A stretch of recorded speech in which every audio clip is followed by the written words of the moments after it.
आता हळूहळू काय होतं, थंडी कमी होते आणि उन्हाची प्रखरता जाणवायला लागते. आणि उन्हाळ्याचा एक प्रॉब्लेम काय असतो, आपल्याला जेवण करू वाटत नाही आणि जेवताना कसं थोडीशीच असावी पण छान चमचमीत अशी भाजी असावी असं प्रत्येकाला वाटतं.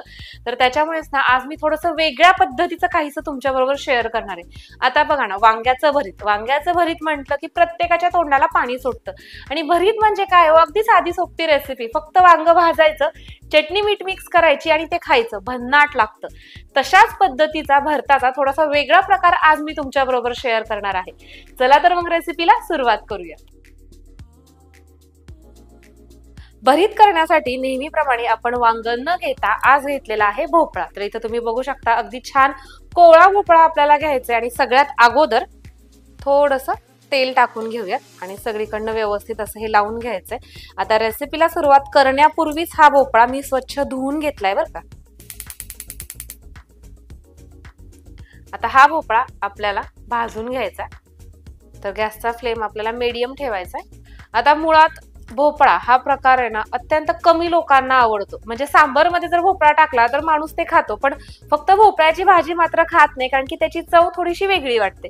पण आज आपण जे भरीत करणार आहोत ना ते नक्कीच तुम्हाला आवडेल. आता याच्यावरची ही जी साल असते ना ती थोडीशी रफ किंवा थोडीशी कडक असते, तर त्याच्यामुळे लो फ्लेम वरतीच भाजायचं, म्हणजे व्यवस्थित आतमध्ये पर्यंत ते भाजलं जातं. इथे आपला हा भोपळा पूर्णपणे व्यवस्थित असा भाजला गेलेला आहे, तुम्ही बघू शकता. आणि ह्याला भाजण्यासाठी आहे ना एक 7 ते 8 मिनिट लागले बरं का. आणि व्यवस्थित असा सगळीकडनं हा भाजून घ्यायचा. आता आपण हा काढून घेऊयात. आता सध्या हा भरपूर गरम आहे, तुम्ही बघू शकता असा लवचिक हा झालेला आहे, कारण की व्यवस्थित असा भाजला गेलेला आहे. तर ह्याला थंड होऊ द्यायचं आणि थंड झाल्यानंतर आता आपण याची पुढची प्रोसेस करूयात. एक 7 ते 8 मिनिट आहे ना हे आपण असं सोडून दिलं. आणि आता हे थंड झालेले वरच्या बाजूने तरी आता जेवढं शक्य होईल ना तेवढं ही वरची जी करपलेली स्किन किंवा जी साल आहे ना ती काढायची. पूर्णपणे काढायची नाही, कारण की मग त्याचा जो फ्लेवर किंवा जी चव आहे ना ती थोडीशी मिस होते. अगदी थोड्याफार प्रमाणात हे काढून घेऊयात आपण. आता काय करायचंय आपल्याला, तर तुम्ही बघू शकता छान अशा पद्धतीनं हे शिजलं गेलेले. आता आपण ह्याला एकदम बारीक असं चॉप करून घ्यायचंय. मौसूद असं हे झालंय.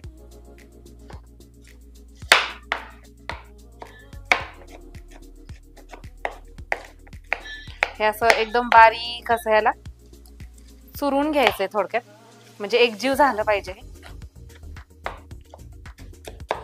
आणि मुळातच आपण जो भोपळा वापरला होता ना तो छान कोवळा लुसलुशीत असा होता. तर त्याच्यामुळे याच्या आतले बी सुद्धा तुम्ही बघू शकता अगदी कोवळे असे आहेत. पटकन ते वाफरले गेलेले, शिजले गेलेले.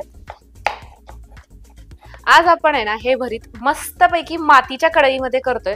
मातीच्या भांड्यातला भाजीचा जो स्वाद आहे ना तो थोडासा वेगळा आणि हटके असतो बरं का. तेल टाकून घेतले. तेलाचं प्रमाण हे तुम्ही तुमच्या आवडीनुसार कमी जास्त ठेवायचं. इथं मी साधारण 1.5 चमचा तेल टाकले. तेल आपण चांगलं गरम होऊ देऊया. तेल छान गरम होऊ द्यायचं. तेलामध्ये मोहरी थोडीशी मी जास्त टाकतेय. छोटा चमचा आहे तो 1.5 चमचा मी मोहरी टाकलेली आहे. जिरं 1 चमचा. आता सध्या आपल्याकडे कढीपत्ता नाहीये म्हणून आपण कढीपत्ता टाकलेला नाहीये. इथं मी एक मध्यम आकाराचा कांदा एकदम बारीक असा चिरून घेतलेला आहे.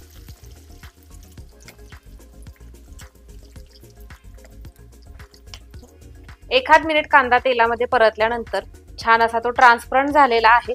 आता याच्यामध्ये टाकत आहोत आपण आलं लसणाची पेस्ट 1 मोठा चमचा. आलं आणि लसणाचा कच्चेपणा अगोदर आपण दूर करून घेऊ.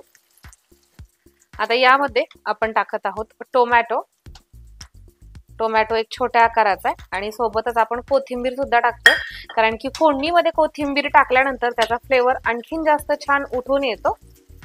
आता आपला टोमॅटो सुद्धा हलका असा मऊसूत झालेला आहे. खूप जास्त मऊ नाही शिजवला ना तरीही चालेल, फक्त थोडासा परतवून घ्यायचा. आता याच्यामध्ये आपल्याला मसाले टाकायचे, अगदी मोजके आणि थोडेच आपण मसाले टाकतोय. हळद टाकलीये 1/2 चमचा. आणि सगळ्यात महत्वाचा मसाला तो म्हणजे इथं आपण हे काळं तिखट वापरतोय. 1.5 चमचा हे मी तिखट वापरतेय. हे काळं तिखट, त्याचबरोबर इथं धना पावडर आहे, गरम मसाला, सोबतच घरगुती लाल चटणी. हे सगळे पदार्थ आपण तुमच्या सगळ्यांसाठी अवेलेबल केलेले आहेत. आणि हे सगळे पदार्थ आहेत ना पारंपरिक अशा पद्धतीनं तयार केले गेलेले आहेत। आणि आणखीन एक महत्वाची गोष्ट म्हणजे चुलीवरती तयार झालेले मसाले तुम्हाला मिळणार आहेत एकदम फ्री शिपिंग मध्ये। डिस्क्रिप्शन मध्ये त्याचबरोबर समोर स्क्रीनवरती जो व्हॉट्सअपचा नंबर दिलेला आहे ना त्याला फक्त हाय करा, सगळी माहिती पुरवण्यात येईल। छान अशी आपली ही फोडणी दिसतीये, मस्त ना। आता आपण याच्यामध्येच काय करायचंय, आपण भाजून घेतलेला हा भोपळा याच्यात टाकलेला आहे, मीठ टाकून घेऊयात, चवीनुसार मीठ, हलवून घेऊयात। दिसतानाच कमालीचं हे दिसतंय आणि खाताना याची चव सुद्धा तशाच पद्धतीची कमाल लागणार आहे।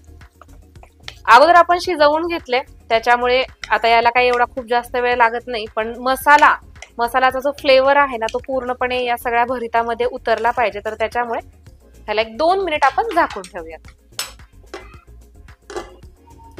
अगदी 1-2 मिनिट आपण हे झाकून ठेवलं होतं आणि तुम्ही बघू शकता मस्त असं आपलं हे भरीत दिसतंय।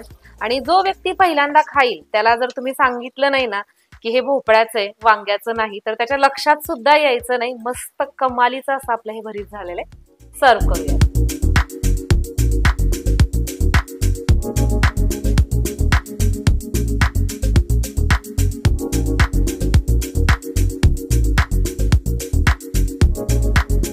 थोडंसं वेगळ्या पद्धतीचं हे भोपळ्याचं भरीत एकदा घरी नक्की ट्राय करा आणि केल्यानंतर तुम्हाला कसं वाटलं हे कमेंट करून सांगायला विसरू नका। सोबतच आपले हे सर्व मसाले त्याचबरोबर उन्हाळी पदार्थ ऑर्डर करण्यासाठी दिलेल्या नंबरवरती एकदा कॉन्टॅक्ट करा।